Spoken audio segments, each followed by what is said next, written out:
Corn bajji. ఇవి 4 కంకులండి. ఇందులోకి 2 పచ్చిమిర్చి, ఉల్లిపాయలు, కొద్దిగా కొత్తిమీర, ఒక చిన్న అల్లం ముక్క సన్నగా కట్ చేసుకున్నాను. అవి వేసి మిక్సీ పట్టి బజ్జీ వేసుకుందాం. జీలకర్ర కొద్దిగా, ఉప్పు కొద్దిగానే వేసుకోవాలి, ఎందుకంటే ఇది స్వీట్ ఉంటుంది కాబట్టి ఉప్పు కూడా తక్కువనే వేసుకోవాలి. మిక్సీ పట్టి బజ్జీ వేసుకుందాం. మిక్సీ చేసిన ఈ పేస్ట్లోకి కార్న్ఫ్లోర్ ఒక 2 స్పూన్లు,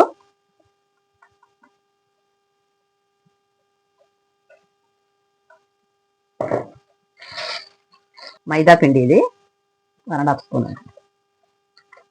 దీన్ని బ్యాటర్ని మంచిగా మిక్స్ చేసుకున్నాము. స్టవ్ వెలిగించి నూనె పోసుకుందాం. అలాగే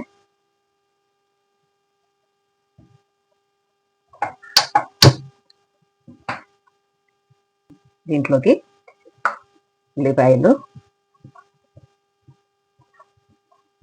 కొత్తిమీర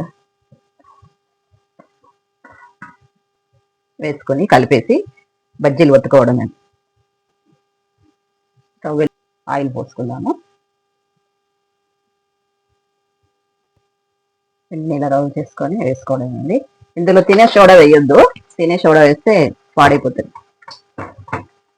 మన బజ్జీలో వేసినట్టుగా తినే సోడా అసలు వేయొద్దు. అంతే, చాలా ఈజీ చేసుకోవడము. చాలా స్వీట్గా కమ్మగా ఉంటాయి ఇవి.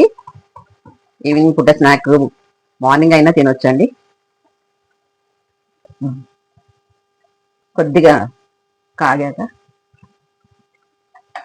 ఇలా టర్న్ చేసుకోవాలి.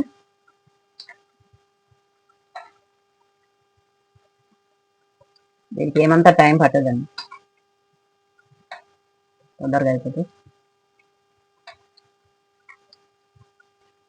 ఇలా బంగారం రంగు వచ్చిన తర్వాత తీసేయాలి.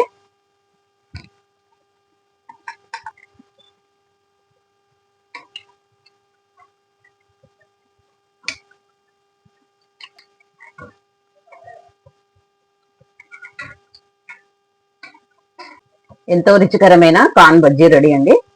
ఈవినింగ్ స్నాక్ కానీ మార్నింగ్ కానీ తినొచ్చు. స్వీట్గా ఉంటాయి. కొంచెం టమాటా సాస్ వేసుకొని నంచుకొని తిన్నా బాగానే ఉంటాయి. టీ తాగేటప్పుడు తిన్నా కానీ బాగుంటాయి. చాలా తీయగా ఉంటాయి ఇవి. ఈ విధంగా చేసుకోండి. మా ఛానల్ని సబ్స్క్రైబ్ చేయండి, లైక్ చేయండి.